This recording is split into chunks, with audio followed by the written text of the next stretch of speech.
Alléluia. Gloire à Dieu. Bonjour à tous. Bonjour. Et donc, je suis le frère Périllon Marius, père de 3 enfants, avec une merveilleuse épouse que le Seigneur m'a donnée. Rebecca. Donc on est sont mariés depuis 28 ans bientôt. 28 ans. Ouais, déjà. Disons qu'ils sont toujours un peu en retard. Oui, on remercie Dieu pour ce chemin qu'on a déjà fait ensemble et je bénis Dieu parce que je crois que Dieu est celui qui conduit. Également, j'ai avec moi ma belle-sœur, donc c'est sa sœur. Amen. Gloire à Dieu. Donc, nous étions là la dernière fois, mais ma belle-sœur n'était pas là. Et aujourd'hui, donc je suis avec vous afin de partager la parole de Dieu. Donc, nous avons 3 enfants, 3 garçons. Ils sont tous là-bas. Vous savez, vous faites des enfants, la maison est pleine et puis il panique sur c'est tout pour Donc c'est bon, c'est une occasion pour nous de nous retrouver comme auparavant. Vous savez, quand on a des enfants, on leur accorde le temps. Et c'est pour ça que je dis aux parents, c'est pas la peine de vous disputer pour des enfants, ils ne seront plus à la maison. Vous érodez votre relation inutilement, il faut pas séparer pour rien. Les enfants sont là pour un temps et puis après, ils partiront. Amen. Mais néanmoins, nous continuons à prier pour eux. Ça a été un combat, et nous bénissons Dieu parce que je crois que les promesses de Dieu sont certaines. Si nous croyons dans ce que le Seigneur dit pour notre famille, nous avons le pouvoir de modifier, d'intervenir dans leur existence par la prière et par la foi. Amen. Il y a des gens qui croient ça? Amen. Je crois qu'il est temps pour nous, ce n'est pas le but de la prédication ce matin, il est temps pour nous, beaucoup de parents, de cesser de pleurer sur leurs enfants. Commandez pour que les choses arrivent. Alléluia. Dites pour que les choses arrivent. Amen. C'est pour cela que je bénis Dieu. C'est pour cela que ça a été un combat pour nous avec nos garçons, un vrai combat, un vrai challenge. Et Dieu nous a soutenus jusqu'à présent et le Seigneur le fera. Donc je suis l'église évangélique de Châteauneuf avec le pasteur Goudet. Donc je suis dans cette assemblée depuis maintenant 42 ans.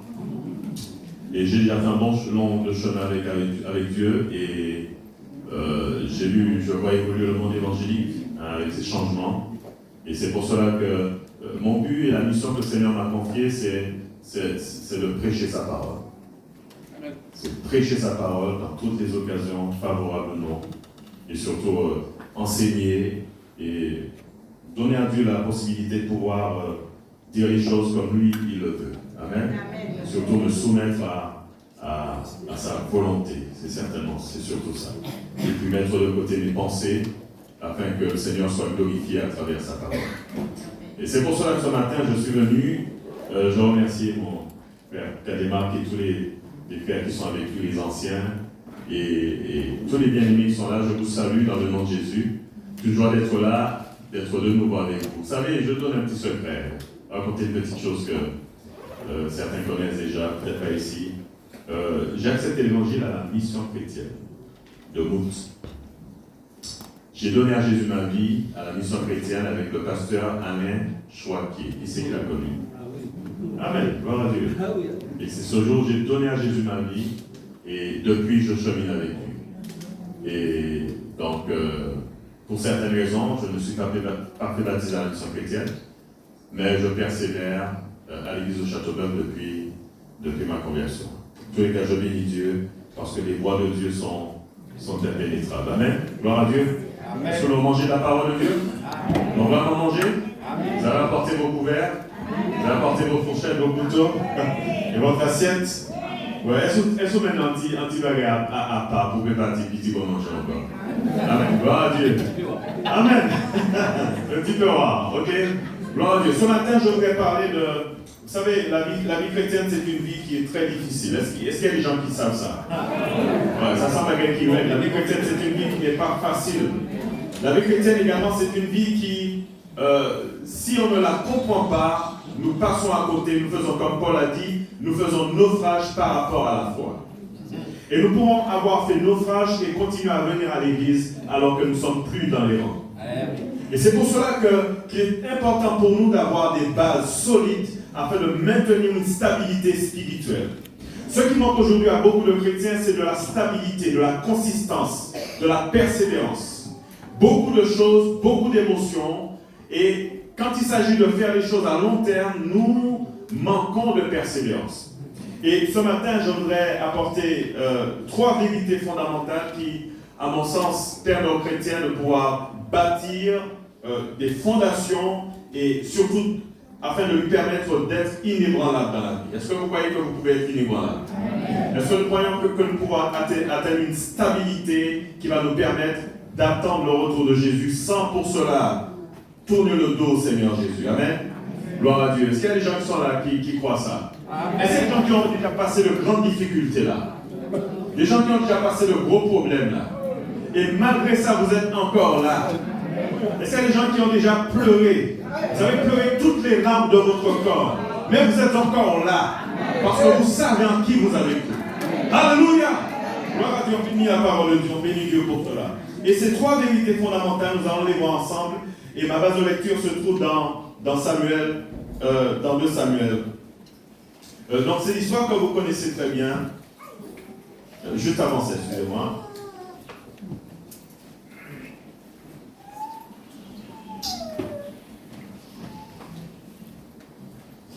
Ok, nous sommes dans 2 Samuel, nous sommes au chapitre 17. Nous n'allons pas lire tout le texte, parce qu'il y a beaucoup de choses à dire dessus. Mais je vais simplement lire l'introduction. Après, je vais simplement parler de l'histoire, nous situer dans le contexte. Mais nous allons lire à partir du verset 19. Verset 19, vous l'avez? 2 Samuel chapitre 17, le verset 19. Ok, merci monsieur. La Bible dit dans le verset 19, et il... excusez-moi, où est-ce que je suis là? Non, le verset 20, autant pour moi. David se leva le bon matin, il laissa les brebis à un gardien, prit sa charge, et partit comme Isaïe le lui avait ordonné. Et lorsqu'il arriva au camp, donc là où se trouvait Saül avec l'armée, l'armée était en marche pour se ranger en bataille. Donc 1 Samuel, excusez-moi, 1 Samuel, bien pardon, bien culpa. 1 Samuel chapitre 17. Ouais. 1 Samuel chapitre 17, verset 20. 1 Samuel chapitre 17. Vous avez tout le monde là, si vous l'avez dit, amen. Amen. Donc je reprends. David se leva de bon matin, il laissa les brebis à un gardien, il prit sa charge et partit, comme Ésaïe le lui avait dit. Donc Ésaïe, son papa. Et lorsqu'il arriva au camp, l'armée qui était en marche pour se ranger en bataille et poussait les cris de guerre. L'armée d'Israël poussait les cris de guerre. Donc ils devaient aller se ranger en bataille contre l'armée des Philistins. Il remit, dans le verset 22, David remit les objets qu'il portait entre les mains du gardien, donc des bagages. Il courut vers les rangs de l'armée, et aussitôt arriva et demanda à ses frères comment ils se portaient. Pourquoi? Pour resituer les choses dans leur contexte, David va être appelé par son père pour emmener des vivres à ses frères qui étaient sur le camp de bataille. Et David va prendre toutes ces choses-là et il va arriver et il va les remettre à son frère. Et arrivé sur place, il va vivre une scène qui, en ce qui concerne David, quand vous regardez un peu ses paroles, vous analysez ses paroles, une scène qui pour lui était insupportable. Parce que David savait que Dieu était le Dieu d'Israël et ce qu'il vivait en cet instant, c'était quelque chose qui dépassait toute l'imagination. Et il s'étonnait de voir que cet homme Goliath se tenait encore debout là, alors qu'Israël avait pour Dieu le Dieu tout-puissant. Amen.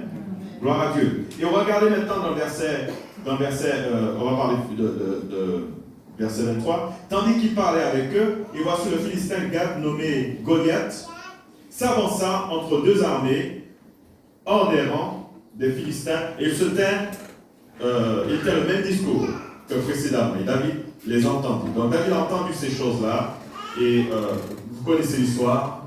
Est-ce que les gens ne connaissent pas cette histoire? Levez la main. Vous connaissez cette histoire. Donc je ne lis pas tout le texte. Simplement, sur la base de la vie de David, également de ce qu'il a vécu dans le camp d'Israël concernant Goliath. Donc nous avons ce tableau devant nous, nous avons Goliath, ce Philistin, ce géant. Et nous avons l'armée d'Israël qui avait peur de Goliath. Et vous avez de notre côté Saül qui était le chef de l'armée qui lui avait peur. Et vous avez également les frères de David qui étaient là, notamment, comment il s'appelle, Eliab. Et nous avons également David, ce petit jeune homme. La Bible dit qu'il était beau de figure, mais c'était un petit merveille. On dit un petit enfant par rapport à ceux qui étaient sur le terrain. Donc, en fonction de tout cela, nous allons considérer la vie de David. David va nous enseigner 3 choses là qui sont très importantes. Ces 3 choses sont très importantes. Et 3 choses que nous allons voir dans ce texte-là, dans mon analyse. Ces 3 choses, si vous avez développé ça chez vous, aucune situation ne peut vous ébranler. Amen. C'est premièrement la singularité, deuxièmement l'autonomie, également le vécu. Ces 3 choses-là, nous allons développer ça ensemble pour voir d'après ces choses ce que David veut nous enseigner à travers cela. La première des choses que nous devons considérer, c'est concernant la singularité. La singularité, vous savez, quand on parle de singularité, certaines personnes voient ce mot singularité, singulier, comme étant un grand mot. En fait, quand c'est le caractère de ce qui est unique. Unique. Caractère de ce qui est unique. Ça veut dire que vous avez chez vous une chose que personne n'a. Vous considérez que vous êtes la seule personne à posséder ça. Amen. Mais en revanche, je ne parle pas d'objet, je parle de vous, je parle de moi. La singularité, quand une personne n'a pas de singularité, cette personne ne peut pas se développer dans la vie comme il faut. Lorsqu'on manque de singularité, c'est-à-dire qu'on doit considérer que moi, je suis unique en mon genre. Je suis unique dans ma façon de voir les choses. Je suis unique dans ma façon de penser. Pourquoi je parle de singularité? Parce qu'aujourd'hui, nous avons de plus en plus cette mentalité globale où la société nous invite à ressembler à tout le monde, à parler comme tout le monde, à voir comme tout le monde. Et tous ceux qui sont différents sont mis de côté, sont méprisés, sont catalogués. Pourquoi? Parce qu'il y a cette culture qui s'est mise en place pour faire comprendre à l'homme que tout le monde doit aller dans une même direction. Mais à partir du moment où vous vous démarquez, vous êtes mal vu. Pourquoi? Parce qu'il y a de ceux qui sont singuliers, mais d'autres ne le sont pas. Il y a de ceux qui croient qu'ils sont comme ils sont et qui ne cherchent pas à ressembler à quelqu'un d'autre. Et ces gens vont toujours avancer dans la vie. D'ailleurs, vous n'avez qu'à remarquer que les personnes singulières, ce sont les gens qui avancent toujours dans la vie. Amen. Mais il y a d'un côté des gens qui n'ont pas développé ce caractère. Il y a des gens qui, naturellement, ne l'ont pas. Le problème vient du fait que certains d'entre nous vivons dans un cadre, nous avons grandi dans un cadre qui nous a amenés à réagir ainsi, à parler de cette façon. Parce qu'on s'est rendu compte que la vie est une chose, et tout au long de la vie, on comprend des choses et on commence à mûrir. Ça peut être au niveau de notre famille. Si vous avez été dans une famille, vous avez grandi dans une famille où on a eu besoin de l'assistance de personnes autour de soi, on ne sera jamais indépendant. Si on a également vécu dans une famille où maman voulait ressembler à un tel, papa voulait ressembler à un tel, tout cela va nous influencer et notre vie ne sera qu'une suite d'observations pour essayer de faire comme les autres, imiter les autres, parler comme les autres. C'est pour cela qu'il y a des gens qui manquent de singularité. Il y a des gens qui manquent de singularité dans leurs propos, dans leur façon de voir les choses. Et c'est pour cela que personne ne doit se sentir mal à l'aise quand il faut qu'elle exprime ses pensées. Exprimer son point de vue sur une chose. Le problème est beaucoup plus marquant lorsque nous arrivons dans l'église. Certes, il y a la société, et j'ai toujours pris pour habitude d'être ce que je suis. Partout où je passe, j'ai toujours pris l'habitude de montrer ce que je suis, de simplement vivre ce que je suis. Parce que lorsque vous ne vivez pas ce que vous êtes, ça veut dire que vous ne savez pas qui vous êtes. Quand vous ne savez pas qui vous êtes influençable. Les gens peuvent vous influencer. Les gens peuvent également faire de vous ce qu'ils veulent, vous manipuler, vous dominer. Mais lorsque vous savez que vous êtes quelqu'un que Dieu a créé, David dit, je te loue parce que je suis une créature aussi merveilleuse. Lorsque je crois que je suis quelqu'un que Dieu a choisi, que même si dans l'église, nous sommes 200, nous sommes 300, mais je suis la seule personne comme je suis. Amen. Alléluia. Et c'est pour cela que personne ne doit envier qui que ce soit. Dieu a permis que tu sois comme tu es, tu dois simplement vivre ta vie comme tu es. Ne cherche pas à ressembler à quelqu'un d'autre, ne cherche pas à faire comme quelqu'un d'autre, parce que ta vie, Dieu veut t'utiliser comme toi tu es, avec ton nom, avec ta personnalité. Pourquoi faudrait-il que Dieu utilise Jacques à travers Paul? Dieu ne veut pas utiliser Marius à travers quelqu'un d'autre, Dieu veut utiliser ce que toi tu es. Dieu a parlé à Samuel, Dieu a dit Samuel, il a appelé Samuel. Samuel a entendu la voix de Dieu. Dieu n'a pas appelé Élie, mais Dieu a appelé Samuel. Pourquoi je dis cela? C'est que nous avons besoin de développer ce caractère si nous ne l'avons pas. Et si nous l'avons, nous avons besoin de préserver cela, parce que c'est un trésor. Parce que lorsque vous êtes singulier, vous savez exactement vous-même ce que vous devez faire. Vous savez où vous êtes parce que vous avez une vraie relation avec vous-même. La personne singulière, c'est une personne qui se parle à elle-même, qui discute avec elle-même, qui change ce qui doit être changé dans sa vie. Parce qu'elle sait qu'elle est en relation avec elle-même. Est-ce que vous comprenez bien? Et le problème, c'est que beaucoup de personnes échouent à ce niveau-là parce qu'elles n'ont pas de singularité. Tout ce qu'elles font, elles ont besoin d'être avec quelqu'un. Elles ont besoin d'un ami avec eux. Ces gens ont besoin toujours d'un copain avec eux. Ils ont toujours besoin d'une personne autour d'eux. Vous savez, le singulier n'a besoin de personne autour de lui. Je vais exprimer ma pensée pour ne pas dire qu'il faut vivre en autarcie, vous savez, loin de la société. Non.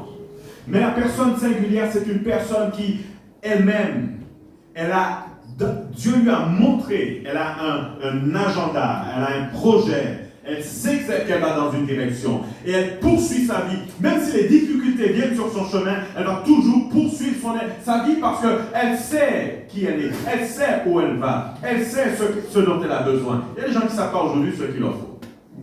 Il y a des gens qui ne savent pas s'ils ont faim, s'ils ont soif, s'ils ont besoin de ci, s'ils ont besoin de ça, parce qu'ils sont tellement perturbés. Lorsque vous n'êtes pas singulier, on vous emmène partout. Hein? Et alors que je parle là, il y a certaines personnes qui peut-être vivent ça. Vous avez fait confiance à quelqu'un, vous avez mis toute votre confiance dans cette personne, vous avez été déçu. Vous avez mis toute votre confiance dans une autre personne, vous avez été déçu. Vous êtes arrivé à l'église, vous avez mis votre confiance dans les gens, vous avez été déçu. Vous savez, les seules personnes qui sont déçues, ce sont les gens qui sont ouverts au monde, qui sont ouverts à l'extérieur. La personne singulière apprend à vivre de l'intérieur. Dites avec moi, vivre de l'intérieur. La personne singulière apprend à vivre de l'intérieur parce qu'elle a une relation avec sa propre vie, elle a une relation avec elle-même. Depuis peut-être que ça a commencé depuis l'enfance, d'autres personnes ont développé après, mais à un moment donné de la vie, elle s'est rendue compte qu'elle est elle et qu'elle doit faire avec elle-même parce qu'elle est sortie seule du ventre de la maman. Même si elle était avec une autre personne jumelle. Mais sachez bien que lorsque nous retournons en terre, nous retournons seuls. Amen. Gloire à Dieu. Vous savez, il manque ça dans nos églises. Je ne parle même pas du monde. Le monde est déjà pourri. Le monde est déjà mort. On est en train maintenant de mettre en place, plutôt on a mis en place une société de clones. Les jeunes savent très bien de quoi je parle. Ils savent très bien de quoi je parle. Ceux qui sont un peu plus adultes, qui ont un certain âge, qui sont d'une certaine génération, ne sont peut-être pas conscients de ce qui a été mis en place pour que tout le monde aille dans la même direction, tout le monde fasse la même chose, tout le monde parle le même langage, tout le monde dise la même chose, tout le monde tienne les mêmes propos, que tout le monde soit pareil. Et je me souviens, lorsque j'étais à l'école, je me suis toujours démarqué par rapport aux autres. Périon. Je me suis toujours démarqué, pourquoi? Parce que j'ai toujours valorisé ce que j'étais. Si vous ne valorisez pas qui vous êtes, vous n'irez nulle part. Si vous trouvez toujours que l'autre a plus que vous n'irez nulle part. Si vous avez l'impression que vous n'avez pas suffisamment de ce que vous êtes, vous n'irez nulle part. Parce que, vous savez comment ça s'appelle? Ça s'appelle le rejet de soi-même. Amen. Le rejet de soi-même. Pour cela que nous devons comprendre que nous avons besoin d'être en contact avec nous-mêmes. Avant d'elle-même, écoutez-moi bien, avant même de commencer à développer une relation avec les autres, vous devez être en contact avec vous-même. Si vous n'êtes pas en contact avec vous-même, vous commencez à vous perdre là. Et c'est pour cela que l'histoire de David nous enseigne ça. L'histoire de David nous enseigne que David était un homme qui se connaissait. Parce que lorsque David a écrit dans le psaume 139, David a dit « Tu me sondes, tu me connais ». Il disait, Dieu, je suis devant toi, mais je sais qui tu es, mais tu me connais, je n'ai rien à te cacher, Seigneur Dieu. Et tu sais, quand je marche, quand je me réveille, quand je m'assieds, tu sais tout de moi. David dit, tu pénètres de loin ma pensée, avant que la parole soit sur ma bouche, tu la connais déjà entièrement, Éternel. David va s'exprimer devant Dieu comme en disant que, Seigneur, je ne peux rien te cacher, mais néanmoins je te bénis d'être que je suis une créature si merveilleuse. David se valorisait parce que lorsque nous voyons David parle, il va parler des situations qu'il vit, mais lorsque vous lisez par exemple le psaume 119, vous voyez que David était dans une relation, il était conscient de qui il était. Il discutait avec un créateur, et lorsque vous voyez, vous regardez un peu dans les psaumes de David, il en a écrit environ 75, lorsque vous voyez dans ces psaumes, vous voyez que David était un homme qui, dans sa relation avec Dieu, il n'y avait personne entre lui et Dieu.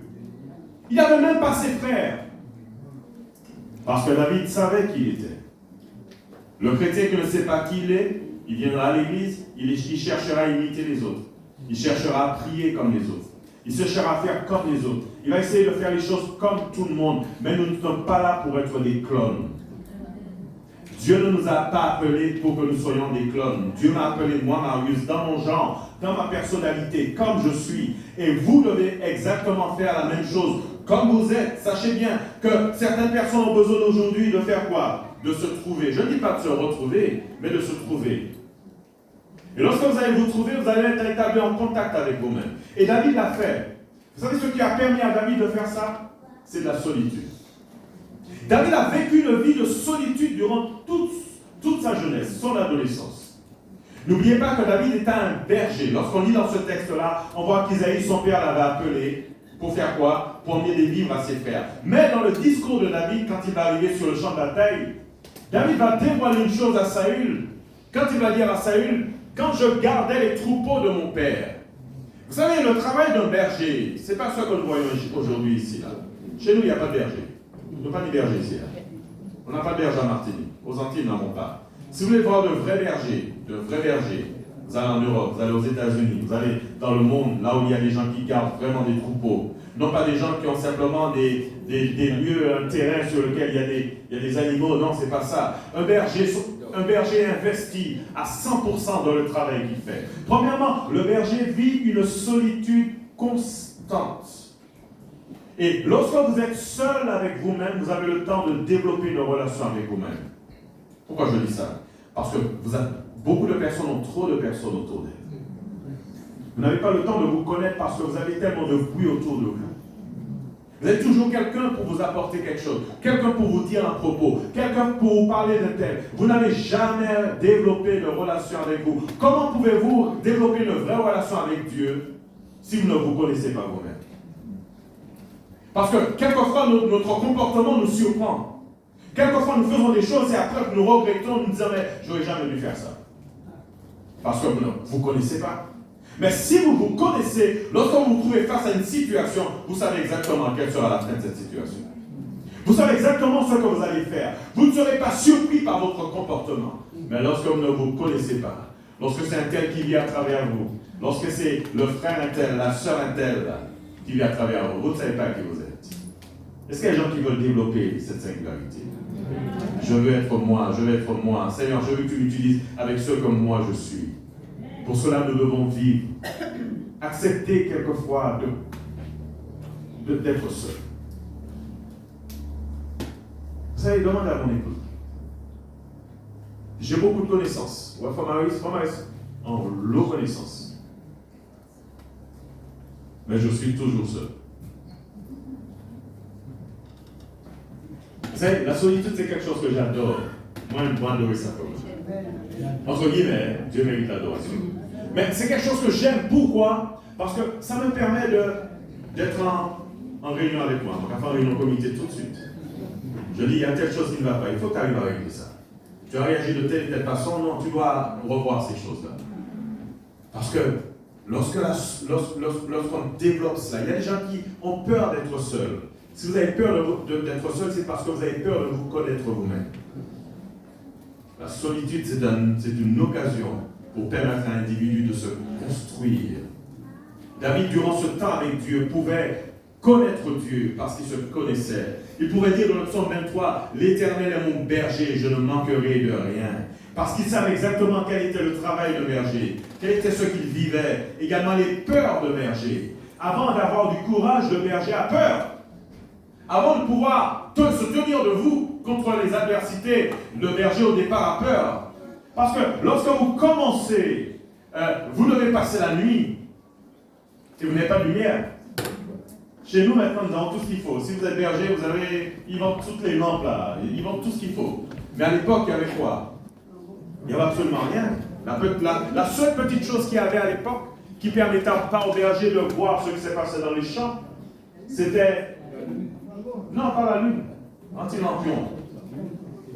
Ça marche avec de l'huile. Pour cela que, si vous lisez dans le psaume 119, il dira, ta parole est une lampe à mes pieds et une lumière sur mon sentier. Vous savez quand David, qu'est-ce qu'il exprime en disant cela? Il va apporter une réalité. C'est que cette lumière éclaire uniquement ton environnement, tout environnement immédiat, juste toi. Une lampe à mes pieds et lumière sur mon sentier. Si quand je vous fasse une image, vous pouvez voir, pour ceux par exemple qui connaissent les petits appareils qui vendent la solaire que vous mettez chez vous, à l'entrée de chez vous. Remarquez bien que ça, la radiation n'est pas tellement importante. C'est juste là où vous mettez les pieds, n'est-ce pas? Eh bien, c'est ce qu'il y avait simplement. Le berger devait faire face à ses peurs, à ses craintes et les vaincre. Parce qu'on ne devient pas berger, parce qu'on a décidé. Berger, à l'époque, c'était une vocation. Amen. Et Dieu avait choisi David pour être berger. Et c'est pour cela que dans sa vie de solitude, David a développé cette relation avec lui-même. Et parce que je sais que je me connais, je n'aurai pas de surprise. Mon corps ne va pas me faire de surprise. Les gens qui disent, je n'aurais jamais dû réagir comme ça. Ça arrive, on dit que ça arrive à tout le monde. Au départ, ça arrive. Mais si vous êtes conscient de qui vous êtes, ça ne va pas arriver encore. Parce que vous commencez à maîtriser ce que vous êtes. Et David, quand il est arrivé face à cette difficulté, David avait toujours la victoire parce qu'il a appris à être victorieux. Il a appris à gagner. Parce que la Bible ne comptait sur personne. Vous voulez me dire, lorsque vous êtes dans les champs, vous êtes là dans la nuit, est-ce que vous pouvez compter sur quelqu'un? Non. Vous ne pouvez compter que sur Dieu seulement. Et lorsque vous regardez autour de vous, ce sont les ténèbres autour de vous, l'obscurité. Et qu'est-ce qu'il y avait également avec David à l'époque? Il n'y a pas que les ténèbres, il y avait les bêtes sauvages. Il y avait les animaux qui venaient prendre les brebis. Il y avait ces bêtes autour. Donc il y avait tous ces cris qu'il entendait autour de lui. Mais lorsque vous avez développé la singularité, cette singularité vous amène à développer également cette relation avec Dieu. Et si vous n'avez pas peur, vous ne craignez pas. Et David disait qu'il ne craignait pas. Il a dit, je ne crains pas l'Éternel pour moi. Que peuvent me faire des hommes? Je ne crains absolument rien. Est-ce qu'il y a des gens qui sont sûrs d'eux là? Levez la main. Vous n'êtes pas sûr de vous parce que vous vous confiez en vous-même, mais nous sommes sûrs parce que nous nous confions en Dieu. L'apôtre Paul nous dit que notre assurance ne vient pas de nous, mais notre assurance vient de celui qui nous a rachetés, de Jésus. Si nous marchons dans la chair, nous ne combattons pas selon la chair. Parce qu'on a développé cela, on le croit. Amen. Alléluia. Amen. On le croit, il y a des gens qui ont besoin de cela. Je veux dire, il y a des bien-aimés, des personnes qui ont besoin vraiment de savoir qui ils sont.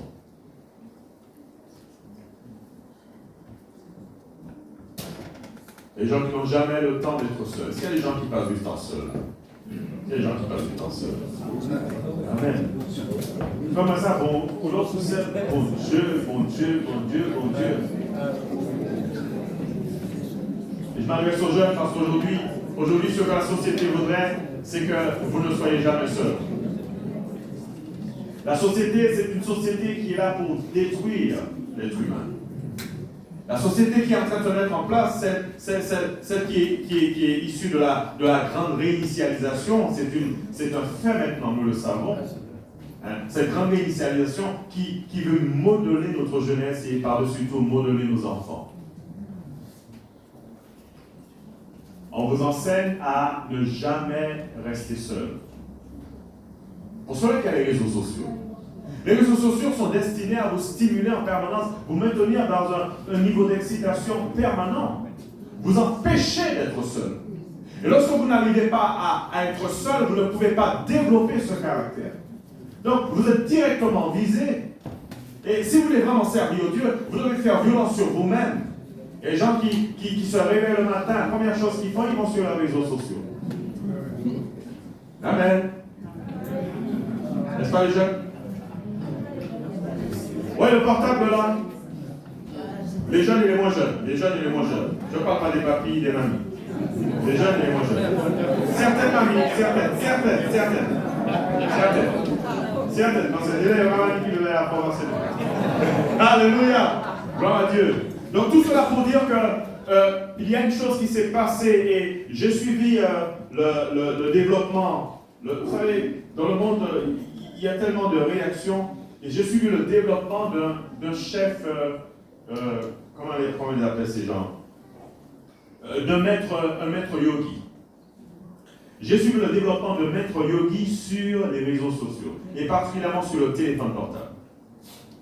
Et j'ai vu que ce que ce gars disait était tellement vrai et je me suis dit même, il était avec moi quand j'ai pris cette décision. Parce que lorsque j'ai eu mon premier téléphone, à l'époque, il n'y avait pas ces téléphones que nous avons. Il n'y avait pas des iPhones. Lorsque j'ai... Enfin, je dis iPhone, c'était des cabines téléphoniques avec clavier quand j'ai eu mon premier téléphone. Je l'ai eu en 98 quand j'ai eu mon premier téléphone. Et par la suite, quand j'ai acheté un iPhone, c'est iPhone? Tactile. Smartphone, ok, c'est le nom. Quand j'ai acheté un smartphone, la première chose que je me suis attelé à faire dessus, ça a été de désactiver toutes les notifications. Parce que je me suis dit que je refuse qu'un téléphone me sollicite en permanence. Je me suis dit que j'ai besoin de ma paix. Pas dans le téléphone, faire rien tête moi, si je n'ai pas décidé, il faut qu'il fait. Parce que je veux garder le contrôle de mon existence. Je veux garder le contrôle des choses. Je ne veux pas que je sois en permanence stimulé par un message, stimulé par un petit son. Des petits trucs. Attends, reçois ça. La personne a court. Des choses. On est par-ci, on est par-là. Un tel envoie un message, un tel. Alors, on est tout le temps dans un état d'excitation et on s'oublie soi-même parce qu'on n'est pas présent. Parce que la société nous manipule. Tout le monde nous manipule. On nous met là où ils veulent. Mais le chrétien doit couper les points avec ça. Se dire, je dois vivre pour moi et pour le Seigneur. Je dois faire de sorte que je sois un acteur dans la société pour changer les choses autour de moi. Non pas pour tomber dans les rangs pour ressembler à tout le monde, pour être un mouton comme tout le monde, mais pour me démarquer de par quoi ma singularité. Alléluia. On doit être singulier. Amen. Et David était ça. C'est la première base. Si vous n'êtes pas singulier, vous ne pouvez rien faire d'autre. Vous ne pouvez rien faire d'autre, c'est la base principale. Et dans cette histoire, nous voyons que David, quand il va parler de cela, il va parler de ces épisodes de sa vie à Saül, quand il était dans les champs en gardant les troupeaux de son père. David va faire allusion, bien sûr, également à ces temps de communication avec Dieu. Parce que lorsqu'on est singulier, on sait qu'on doit parler avec Dieu. Lorsqu'on a développé ça, on sait qu'on n'a pas besoin que le Frère nous dise « Persévère dans la prière, persévère dans la lecture de la parole de Dieu, persévère dans ceci. Frère, je ne t'ai pas vu à l'église. Sœur, je ne t'ai pas vu à l'église. » Le singulier se prend en charge. Et vous savez comment ça s'appelle? Ça s'appelle l'autonomie. C'est la deuxième chose. On doit développer de l'autonomie. Et si le chrétien ne développe pas d'autonomie, il est mort. Jésus a dit que tout disciple est appelé à devenir comme son maître. Il est dit que tout disciple accompli finit par ressembler à son maître. Ça veut dire qu'il finit par être un maître lui-même, afin d'enseigner, d'avoir des disciples également d'enseigner. Pourquoi je dis cela? Parce que dans ce monde, nous avons toujours encore cette société. N'oubliez pas que l'Église est un échantillon de la société. Tout ce que nous allons trouver dans la société, nous retrouvons également dans l'Église. Vous pensez que nous sommes séparés du monde? Non, nous sommes dans le monde, Jésus a dit. Nous ne sommes pas du monde. Parce que nous avons expérimenté une nouvelle naissance. Donc, nous ne sommes pas nous ne sommes pas de ce monde-là. Mais néanmoins, nous vivons dans le monde. Et nous tous qui sommes là, nous sommes sortis du monde. Nous sommes sortis du monde avec nos défauts, avec nos différents caractères, avec tous nos problèmes, toutes nos difficultés. Nous sommes arrivés à l'église. Et maintenant, dans l'église, le Seigneur fait quoi dans l'église? Le Seigneur commence à nous transformer, nous modeler, nous apporte des éléments du haut de la chair. Et nous prenons ces éléments, nous allons chez nous avec, et nous construisons, on nous donne des recettes, nous allons faire les gâteaux à la maison avec ces recettes. Amen, c'est ça l'église, c'est ça le but de l'église. Mais en aucun cas, l'église n'est amenée à emmener les membres à dépendre des responsables. Écoutez bien ce que je dis là. Personne ne doit absolument centrer sa vie uniquement sur les responsables qui sont là. Parce que si vous commencez à vous appuyer sur le pauvre diable, entre guillemets, vous n'allez pas les laisser dormir. Quand vous allez entendre un bruit chez vous, vous allez l'appeler les frères, il y a un bruit à la maison, il y a un bruit à la maison. Ou encore, quand il y a un truc qui ne va pas, quand il y a un souci au niveau de la famille, il y a un combat à mener au niveau de la famille, au lieu de mener ce combat nous-mêmes en tant que parents, prendre les dispositions pour nos enfants, nous disons responsables, viens à la maison, il y a le feu à la maison. N'est-ce pas? C'est pas ce qu'il faut ici, n'est-ce pas? Non, ok, gloire à Dieu, ok. Pourquoi? Parce que lorsqu'une personne est autonome, la personne fonctionne de par elle-même. Je me souviens, quand j'ai atteint l'âge de mon autonomie, je l'ai acquise vraiment à partir de l'âge de 15-16 ans. 15-16 ans, même bien avant, j'étais au lycée, et j'allais au lycée, ma mère me donnait de l'argent pour prendre le bus, et j'allais aller au lycée à pied, je mettais cet argent dans un petit coffre. J'aime pas les envoyer, on n'est pas là encore. Je mettais cet argent dans un petit coffre, et cela me permettait d'avoir de l'argent pour faire quoi? La première chose que j'ai acheté avec cet argent, ça a été un commentaire biblique. La deuxième chose, ça a été un dictionnaire hébreu-grec biblique. Parce que j'avais besoin, dans ma vie, j'avais des priorités.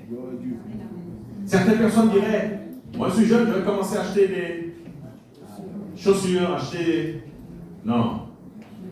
Je voulais acheter des choses pour me rapprocher du Seigneur Jésus. Je voulais connaître sa parole. Je ne voulais pas uniquement arrêter ma connaissance de la parole de Dieu uniquement sur ce qui est dit du haut de la chair. Alors, quand quelque chose était dit du haut de la chair, vous savez, chez nous à Châteauneuf, peut-être ceux qui ne le connaissent pas, lorsque nous faisons les études, on prend les questions après. On a des questions après.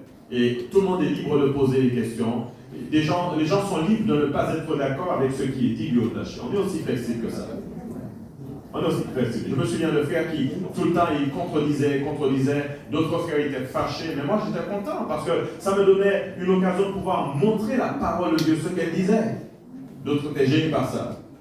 Alors chez nous, nous avons cette liberté de pouvoir poser des questions. On peut se mettre debout et dire, frère, je ne suis pas d'accord avec toi. Alors je te dis, mais pourquoi tu n'es pas d'accord? Il ne suffit pas de dire que tu n'es pas d'accord, mais donne-moi la raison pour laquelle. À ce moment, nous allons discuter, aller sur ce terrain et voir si ce que tu dis est vrai. Bon, tu vas avancer tes arguments, j'avance mes arguments d'après la parole de Dieu. Amen. Et ensuite, nous faisons éclater la lumière. Et mon but, c'était ça. Mon but, c'était d'acquérir de l'autonomie spirituelle. Tant au niveau de la connaissance de la parole de Dieu, tant au niveau de la communion avec Dieu. Alors ce que je faisais, je regardais autour de moi et je me souviens de ce jeune par lequel le Seigneur m'a appelé, qui s'appelle Dominique Angélique, et ce jeune nous a instruit à travers la parole de Dieu, nous a conduit vers le Seigneur, moi particulièrement, et sa vie de prière m'a influencé. Alors je me suis dit, tiens, s'il a vécu comme ça, moi je vais vivre comme ça, mais aller plus loin. Parce que je ne vais pas lui ressembler. Amen. Je vais faire comme Élisée. Élie, je ne vais pas être comme toi. Je vais être 2 fois plus que ce que tu es. Parce que je suis autonome. J'ai développé une autonomie qui me permet de te dépasser, d'aller plus loin que toi. Alléluia. Et aujourd'hui, beaucoup de chrétiens n'ont pas d'autonomie et dépendent totalement de l'Église, dépendent de l'Assemblée, dépendent du pasteur. Et c'est pour cela que lorsqu'on a fermé les églises lors du Covid, beaucoup de chrétiens ont été blessés, beaucoup ont échoué, beaucoup ont coulé. Et beaucoup ne sont pas revenus à l'église. Pourquoi? Parce qu'ils n'étaient pas autonomes. Et beaucoup souffraient pendant le Covid. Je me souviens d'un frère qui avait lancé une vidéo sur Internet qui disait il faudrait absolument que le gouvernement cesse avec ces choses-là. Parce que l'église est en train de mourir. Vous entendez? L'église est en train de mourir. Alors quand j'ai entendu ça, c'était un responsable d'une église de là-bas. Quand j'ai entendu ça, j'ai regardé au fond de moi-même, tout de suite j'ai réagi. J'ai dit, moi, pas qu'à moi. Ce n'est pas l'église qui m'a nourri. Ce n'est pas l'église locale qui me nourrit. L'église locale m'a donné de l'élan, comme on dit chez nous. L'église à maman boîte. Et puis moi, on va continuer. Alléluia. L'église nous pousse. Et nous puissions démarrer. Une fois que nous avons démarré, nous devons nous prendre en main. Le chrétien doit démarrer au niveau de la prière. Ne pas avoir tout le temps besoin que l'église prie pour lui. L'église prie pour sa famille. L'église prie pour. Nous sommes là pour nous aider les uns les autres. Mais commence par prier pour ta famille. Commence par te mettre debout pour tes enfants. Commence lorsqu'il y a un combat à dire à Satan, tu ne touches pas mes enfants dans le nom de Jésus. Je prends autorité sur toi. Quand tu vois des choses se passer dans leur vie, tu vois que les choses sont contraires à ce que tu demandes. Tu dis à Satan, même si je vois ça, ce que je veux voir, c'est ce que j'ai demandé au Seigneur. Alléluia. Et ce que j'ai demandé au Seigneur, c'est ce qui va s'accomplir. Parce que j'ai appris à connaître Dieu dans cette dimension-là. J'ai appris dans ma façon de vivre à connaître Dieu. Parce que je sais que ma vie ne tourne pas autour de l'église. Parce que le Covid me l'a montré. Le Covid m'a dit, le jour viendra où on va fermer toutes les églises. Qu'est-ce que tu feras? Alléluia. Et je vais vous dire aujourd'hui, il y a encore des chrétiens qui dépendent de l'église. Et si vous êtes là, vous dépendez de l'église locale, vous avez un problème. Alléluia. Excusez-moi de vous le dire. Si toute votre vie se passe au niveau de l'église locale et que vous n'avez pas une relation personnelle avec Dieu qui va vous permettre de vivre, même si l'église locale est fermée, amen, vous êtes en danger. Je vais vous dire que mes plus grandes expériences se sont passées, se sont produites à la maison. Dans la maison de mes parents, dans ma communion avec Dieu. Alors, ce que moi j'ai vécu, je n'emmène pas toi avec moi. Parce que le chrétien doit commencer à se prendre en main. Est-ce qu'il y a des gens qui se sont déjà pris en main là? Il y a des gens qui doivent encore se prendre en main. Parce qu'il y a des gens qui sont encore au lait, comme disait l'apôtre. Il y a des gens qui sont encore au lait. Je vais vous donner de la nourriture solide, mais vous êtes encore au lait. Vous n'avez pas encore développé d'autonomie. Le chrétien doit être autonome dans sa vie. Autonomie, on doit développer de l'autonomie. On doit être des gens capables de pouvoir faire les choses, même s'il n'y a personne autour de soi-même. Nous devons être des gens qui prennent des décisions. On n'a pas besoin tout le temps que des gens soient là pour prendre des décisions. Parce que si nous devons prendre des décisions, nous devons compter sur le Seigneur lui-même. Et si vous avez Dieu à votre côté, Dieu qui est avec vous, le Saint-Esprit qui vous parle, vous prendrez des décisions. Les gens qui ont besoin qu'on prophétise sur leur vie, pas besoin de prophétiser sur leur vie, et non, qui ont toujours besoin que le responsable vienne lui dire, le Seigneur t'a dit telle et telle chose, le Seigneur, non, je n'ai pas besoin de ça. Ma vie n'est pas rythmée par des prophéties. Ma vie est rythmée par ma relation avec Dieu. Et à ce moment, qu'est-ce qui va se passer? La Bible dit, mon cœur dit de ta part, cherche ma face. Alors, pendant que je serai là, l'Esprit de Dieu va parler en moi, me dire, voilà, Marie, va dans telle direction. Va dans telle direction. Va dans telle direction. Ne pas être comme ces gens qui semblent un peu être illuminés, puis ils sortent des choses à tort et à travers pour dire le Seigneur m'a parlé. Non. Je parle d'une vraie relation avec Dieu. Et durant cette vraie relation, le Seigneur vous parle vraiment. Et vous recevez ce message dans vos tripes, dans vos entrailles. Et vous savez où vous allez. Ça, c'est quand vous avez développé l'autonomie avec Dieu. Alors maintenant, j'avance.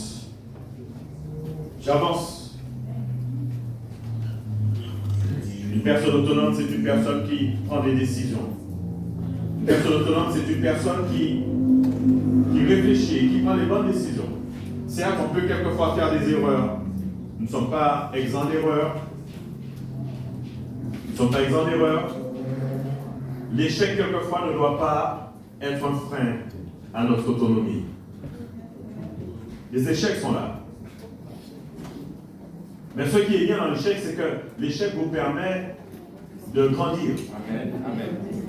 Chaque échec vous permet de grandir. Mais attention, surtout qu'il n'y ait pas de mépris dans ce jeudi-là.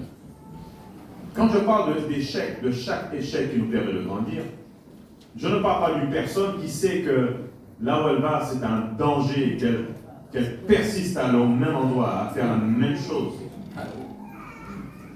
Parce que là, à ce moment, nous nous trouvons face à de la folie. Parce qu'en fin de compte, la folie, c'est refaire les mêmes choses encore et encore, tout en sachant qu'on aura les mêmes résultats. Et on espère en tirer un autre résultat.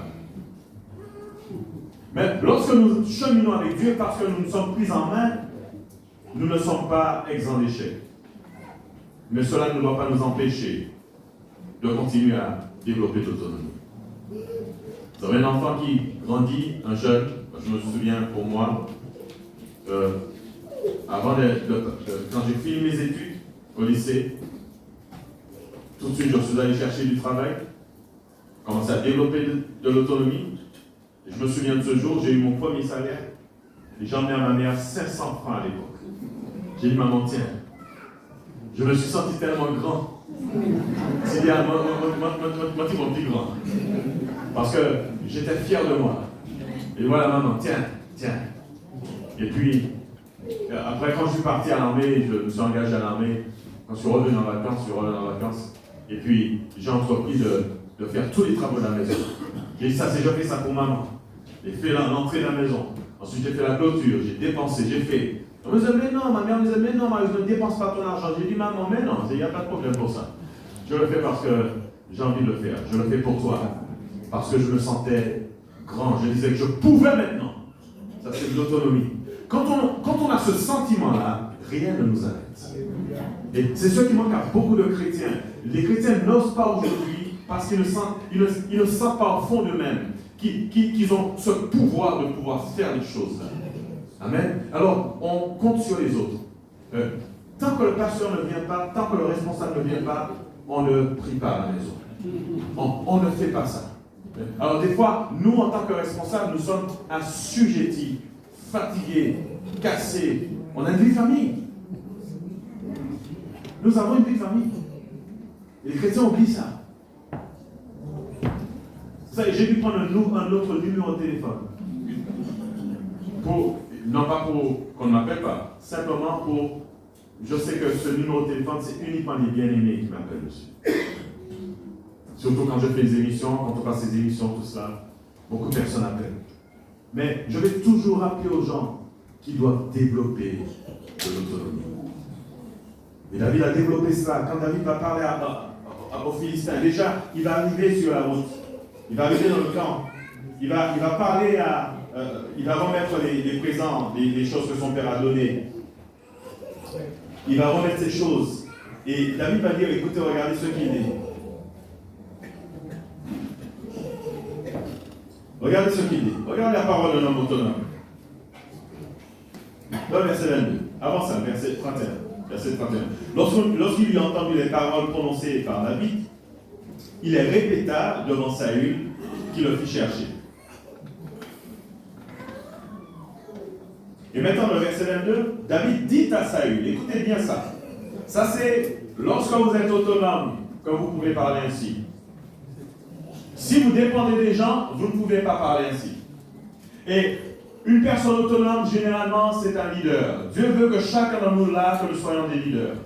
Dieu ne dit pas qu'à l'église, lorsque le Seigneur nous voit, lorsque le Seigneur nous regarde dans notre ensemble, le Seigneur nous dit que nous devons tous devenir des maîtres. Écoutez bien, nous devons tous devenir des maîtres. Et c'est par cela que Jésus a pu mettre en place son église. Il a formé les disciples, il les a formés, ils sont devenus à leur tour des maîtres, et ils ont formé d'autres encore qui sont devenus à leur tour des maîtres. Et l'apôtre Paul, quand Paul va parler de la relève au niveau du peuple de Dieu, Paul va parler de la relève sur 4 niveaux, 4 générations. Il dira à Timothée, ce que tu as entendu de moi, enseigne-le à des hommes capables, qui soient capables de l'enseigner à d'autres. Paul, qui est cette génération, cette première génération, il va parler à Timothée, qui est l'autre génération, il dira, tu vas l'enseigner à d'autres. Et le chrétien doit pouvoir être un maître dans sa vie, dans son entourage. Il doit pouvoir être une référence dans son entourage. nullement dans la parole de Dieu, j'ai vu qu'il fallait qu'il y ait un responsable et que tout le monde dépend de lui. Le seul responsable, c'est Jésus. La seule tête qui dépasse dans nos églises, qui doit dépasser dans nos églises, c'est Christ. La seule personne en qui nous devons avoir conscience, c'est Jésus. Moi qui vous prêche là, j'ai besoin de ce Christ en qui je crois. Alléluia. Pour cela que nous devons pouvoir être des maîtres. Et les maîtres, quand ils arrivent quelque part, quand il y a un problème, quand il y a une situation, ils viennent mettre le pied dedans. Ils disent non, c'est insupportable. Je ne peux pas accepter ça. Nous devons être des personnes qui réagissons quand une chose ne va pas quelque part. Alléluia. Parce que nous avons développé cette autonomie qui nous permet de parler ainsi, comme on dit chez nos papas les gras. Vous savez pourquoi vous parlez ainsi? Parce que vous savez que vous avez une solution. La solution ne vient pas de vous, mais elle vient de celui qui vous a appelé. Alors David va parler à Saül, il va dire à Saül, mon ami, il va dire Saül, il va dire que personne ne se décourage à cause de ce Philistin. Ton serviteur ira se battre avec lui. Mais qu'est-ce qu'il prend David là? David qui vient sur le champ de bataille, il était certainement le plus court d'entre tout le monde, le plus jeune. Et tous ces grands gars qui étaient là, toutes ces personnes qui étaient sur le champ de bataille n'ont pas réagi à la vue du Philistin. Et David, lui, il va venir là et puis il va dire à Saül, non, mon ami, c'est pas la peine. Mais pourquoi on est troublé par cet homme-là? Cet homme-là, je vois déjà qu'il est mort. Je vois simplement qu'il est il est déchu, il est déjà par terre. Quand je regarde Goliath, je vois la mort. C'est un peu comme si ça, ce que David disait à Saül. Simplement pourquoi? Parce que je sais en qui j'écoute. Amen. Je sais en qui j'écoute. Alors, quand j'arrive quelque part, je vois qu'il y a un désordre causé par le diable. Je ne vais pas fuir les choses. Je ne vais pas fuir les choses. Il y a plusieurs façons d'appréhender les difficultés, les situations. Je suis au courant d'une situation qui va détruire quelqu'un, qui va détruire ou qui va causer du trouble à quelqu'un, à une famille, à une église. Je me lève dans la prière. Je dis à Satan au nom de Jésus. Je prends autorité sur toi. Je prends autorité sur telle chose. Je prends autorité sur ce que tu fais. J'arrête ce que tu fais. Je stoppe ce que tu fais. Et quand je viens, je me rends compte que la situation empire. Je continue à prier. Je prends ce combat pour moi-même parce que je me dis que Dieu est tout puissant et Dieu sortira cette personne de cette situation. Est-ce qu'il y a des gens comme ça là? On ne va pas besoin de connaître mon nom, pas besoin de connaître tout, pas besoin de connaître qui pièce. Simplement parce que tu sais qu'il y a une anomalie, quelque chose qui ne va pas, tu prends le combat parce que tu sais que Dieu a fait de toi un ouvrier de paix. Seigneur nous a dit que Dieu nous a donné ce ministère de la réconciliation. Quand il y a du désordre quelque part, quand il y a de la division, nous devons prendre autorité sur cet esprit de division. Et que ce soit dans l'église, que ce soit dans le travail. Il y a des chrétiens qui ont pris pour habitude, malheureusement, une mauvaise réaction. Quand il y a quelque chose qui ne va pas dans le travail, au lieu vraiment de se mettre en prière, ils se mettent avec des gens et puis ils commencent à comploter.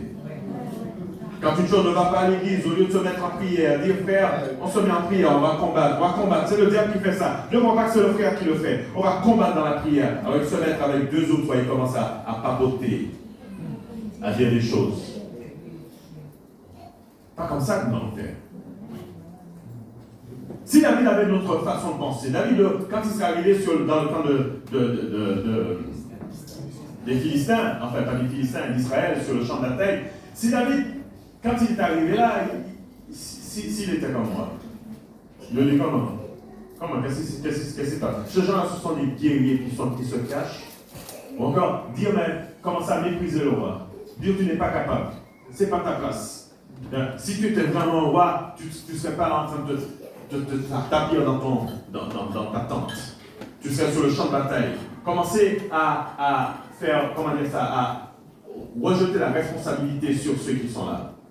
Mais je crois que nous tous qui sommes là, nous avons une part à jouer dans le combat de l'Église.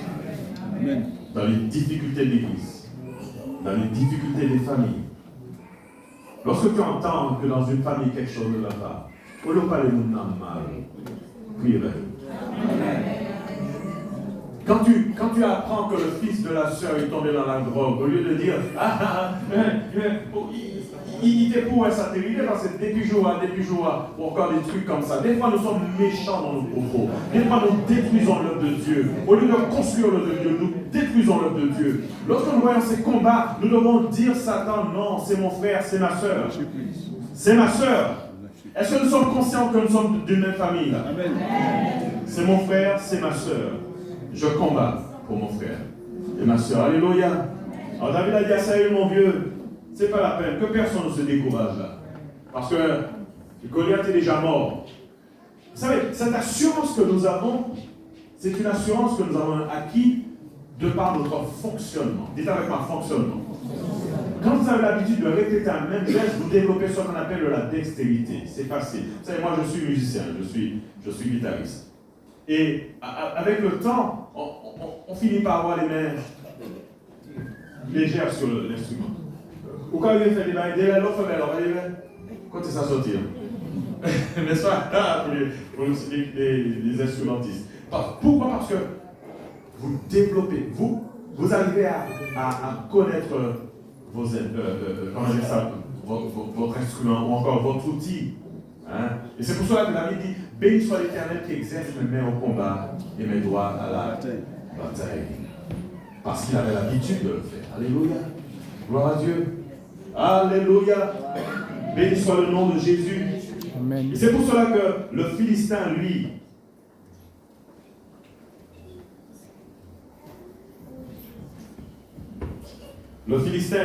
il avait toute sa confiance en lui.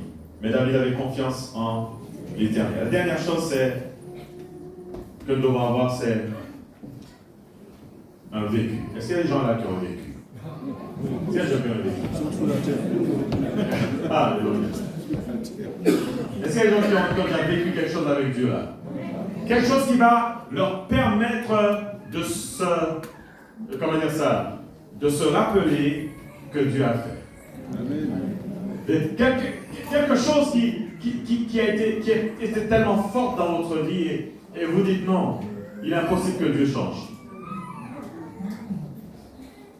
Ou encore, vous avez vécu quelque chose, mais cette chose-là, ou encore ces choses-là, ce sont ces choses qui vous permettent d'avancer jusqu'à présent. Je vais vous dire une chose.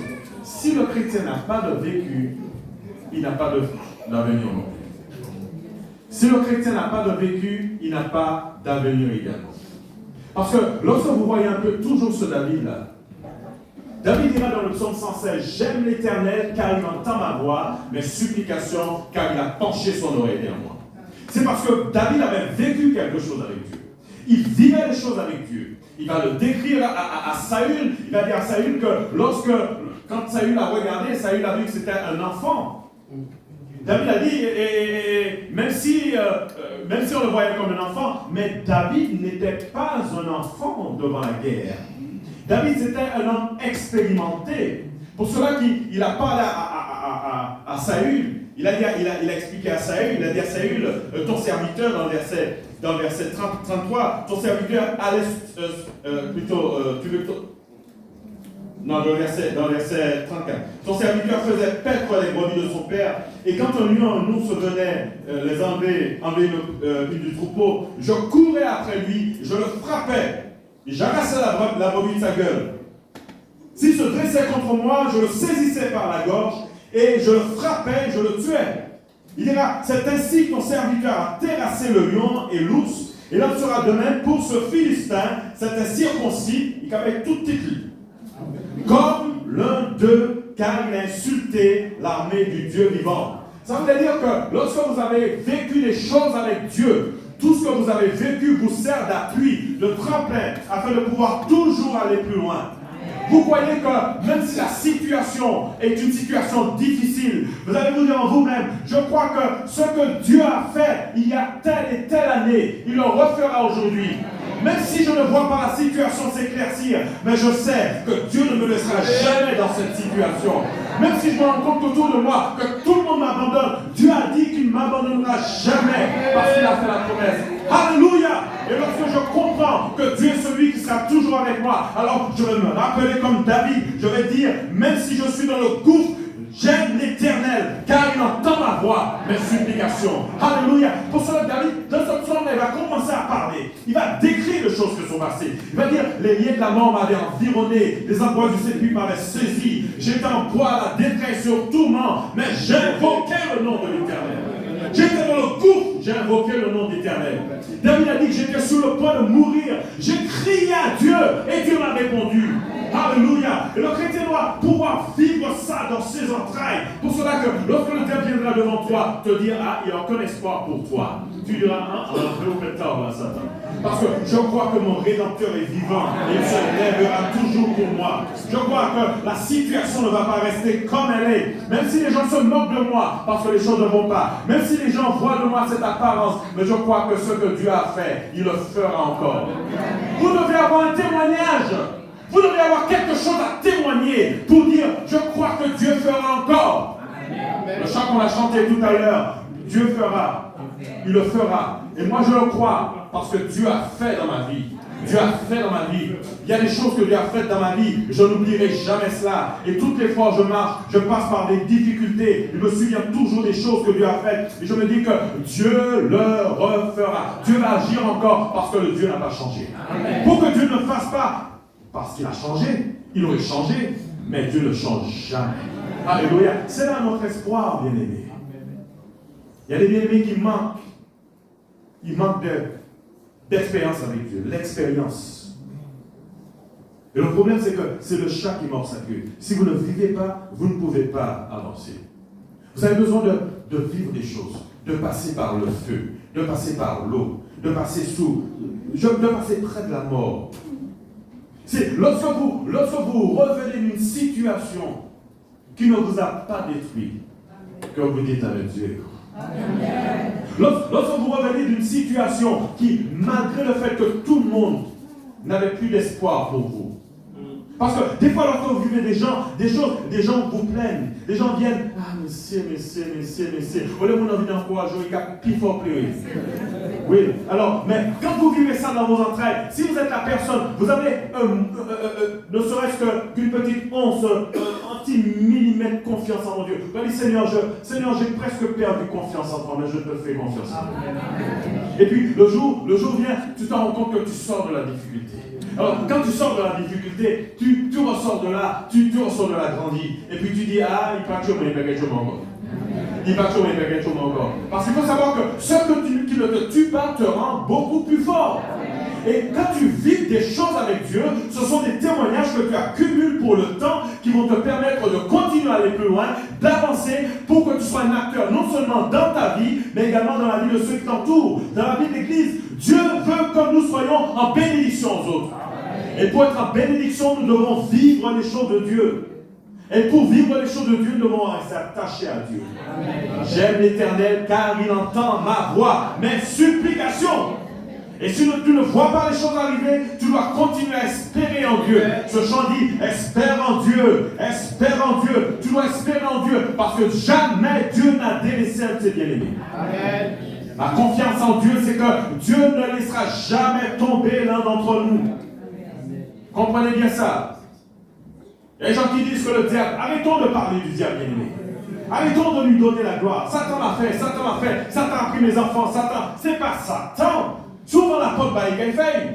Mais sachez bien que vous devez vous dire que rien ne peut m'arriver si le Seigneur ne le permet. Jamais ne sortira de ma tête si Dieu ne le permet. Rien ne m'arrivera si Dieu ne le permet. Si ces choses me sont arrivées, si je vis dans le péché, ça m'est arrivé parce que ça devait m'arriver. Mais si je suis quelqu'un d'intègre comme Job, serviteur de Dieu, je suis quelqu'un qui marche dans les voies de Dieu et que le malheur, entre guillemets, parce que si les enfants de Dieu, le malheur n'existe pas. Une infortune survient dans ma vie, c'est parce que Dieu le permet. À ce moment, je vais lui demander, Dieu, Seigneur, qu'est-ce que tu veux m'apprendre par là? Quelle expérience que tu voudrais que je fasse par là? Parce que je crois qu'à travers cette expérience-là, tu as déjà prévu une situation pour que j'aille aider ce bien-aimé, aider ce frère, Je me souviens qu'une fois, je discutais avec un frère et me parlait un peu de ses difficultés. Il me parlait, le frère était complètement dévasté, un frère de chez nous. Alors j'ai dit, ah bon? Ah ouais. Complètement découragé. Et quand je commence à lui parler de moi, de mes difficultés, des choses que j'ai vécues, le frère m'a regardé, il m'a dit, frère, maman, pas rien. Il m'a dit, mon frère Marius, tu sais, ah non, ma belle, vraiment, je n'ai rien. Et vous savez qu'il est ressorti de là, rechargé, fortifié, parce que nous avons quelque chose à raconter aux gens. Arrêtons de passer du temps, de perdre du temps devant la télé, de perdre du temps en compagnie des gens, de perdre du temps en compagnie des moqueurs, d'être sur la voie des pécheurs. Arrêtons de perdre du temps. Nous devons être une bénédiction. Chacun d'entre nous devons être des maîtres. Nous devons être là pour raconter quelque chose. Va et raconte ce que j'ai fait pour toi. Le chrétien doit vivre cela. Amen. Et si nous ne vivons pas ça, bien-aimés, nous allons une pierre d'achoppement pour les autres. Dieu ne nous demande pas de vivre pour nous-mêmes. Au départ, nous devons construire pour nous-mêmes. Parce que vous ne pouvez pas dans le monde sans parmi. Amen. Ok? Nous devons construire pour nous-mêmes. Mais le but final, c'est d'être en bénédiction. Ma question pour vous ce matin, est-ce que vous êtes en bénédiction? David est arrivé dans le camp. David a changé la donne. Il a changé la situation. Parce que c'était un homme qui avait vécu. Là, il a Saül, c'est pas la peine. Parce que ce que moi j'ai vécu avec Dieu me permet de m'appuyer. Je m'appuie sur cela parce que je crois que Dieu fera exactement la même chose. Et il a dit qu'il en sera comme de l'un d'eux.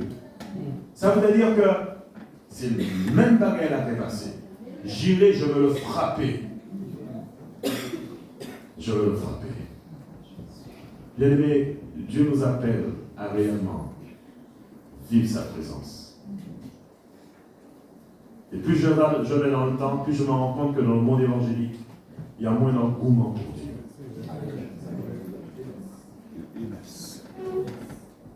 Vous savez, j'ai passé toute une partie de ma vie, de ma jeunesse, je le dis aux jeunes, j'appuie dessus. J'ai passé toute une partie de ma jeunesse à passer des temps de prière, de cris de minuit, commençait à 9h pour minuit. Et surtout, des veillées de prière. On commençait à 9h pour 6h du matin. J'ai fait ça sur des années. Et c'est ce qui a permis que je sois ce que je suis aujourd'hui. C'est ma communion avec Dieu qui me permet d'avoir de l'assurance. Mon assurance est place en moi. Mon cerveau m'en prend l'eau. Mais ça m'a permis d'être dans la présence de Dieu, debout. Je m'avoue une chose aujourd'hui. Dans la présence de Dieu, par la grâce de Dieu, le témoignage de ce que j'ai vécu depuis ma jeunesse, je le rappelle encore aux jeunes, depuis ma jeunesse, ces expériences que j'ai vécues me permettent d'aller plus loin aujourd'hui. Les temps de prière que j'ai passés me permettent d'aller plus loin aujourd'hui. Vous savez, quand vous avez du temps pour prier, quand vous êtes jeune, je dirais jeunesse pas mi-temps parce qu'il y a tellement de réseaux sociaux, tellement camarades. J'ai combien d'amis sur WhatsApp, combien d'amis sur Instagram, combien d'amis, ça c'est bêtise, c'est pas vrai, menti qu'il a, ou pas fait du monde, bon pas personne. Parce qu'il faut savoir que lorsqu'une personne est devant vous physiquement, il y a une interaction. Il y a, ce que les gens ne savent pas, c'est que lorsque nous discutons, deux personnes discutent, il y a un échange qui se produit qu'on ne voit pas avec les yeux, mais c'est un échange parce que nous dégageons des fréquences chacun d'entre nous. Amen. Je parle au-delà du fait d'être chrétien, je parle uniquement de deux personnes. Nous dégageons ces fréquences et nous produisons des hormones qui nous permettent soit de continuer à marcher ensemble, ou encore des hormones qui nous permettent d'aller plus loin. Si par exemple, vous voulez développer une relation avec quelqu'un, moi, après, quand j'ai vu mon épouse, au départ, j'étais tout jeune, je n'avais pas de sentiment pour elle. Mais à un certain moment, on m'en mettait l'esprit à sous ça et que la la vie. Pourtant, on discutait au départ, il n'y avait rien. Tout ça pour dire que tous ces mensonges que le monde nous donne concernant les réseaux sociaux, ça paraît. Amen. Vous n'avez aucun ami sur Internet. Vous avez des gens que vous voyez sur le net, mais un ami, ce n'est pas ça. Un ami, c'est quelqu'un qui sera avec vous, qui va vous regarder dans les yeux. Un ami, c'est quelqu'un qui saura vous dire, je ne suis pas d'accord avec toi. Un ami, c'est quelqu'un qui saura te dire, non, il faut que tu ailles demander pardon, parce que moi, pas dire que ça. Un ami, c'est quelqu'un qui te regardera en face et qui frappe pied à terre et qui dit non. Si vous pas changé, je ne vais pas venir la caillou encore. Ça, c'est un ami. Alléluia. Pas ce que vous voyez sur Internet. Alléluia. Gloire à Dieu. Donc, commençons à vraiment entrer dans cette dimension avec Dieu. Dimension. J'ai vécu une chose qui me permet de ne jamais être ébranlé. Et aujourd'hui, si vous développez cela, le diable ne pourra passer par aucun chemin pour vous ébranler. Il va passer par les difficultés. Vous allez dire, j'ai vécu. J'ai déjà une bouée de secours.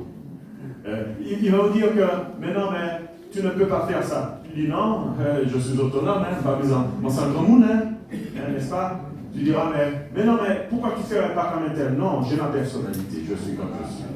Amen. Est-ce que nous voulons comprendre ça et vraiment faire confiance à Dieu? Est-ce qu'on peut se mettre debout, bien aimé? Alléluia. Seigneur, béni soit ton nom. Seigneur, je te loue pour ta grâce, je te loue pour ta bonté. Je te loue parce que tu es fidèle, oh Dieu. Merci pour ta parole, parce que Seigneur, c'est vrai. Ton serviteur David a vécu les choses avec toi. Ton serviteur David, il a pu prendre les choses en main parce qu'il avait développé cette autonomie. Il savait que tu étais là avec lui. Il ne craignait absolument rien. Seigneur, dans sa vie, dans sa communion avec lui, avec toi, Seigneur, ça lui permettait de prendre des initiatives, d'agir en ton nom.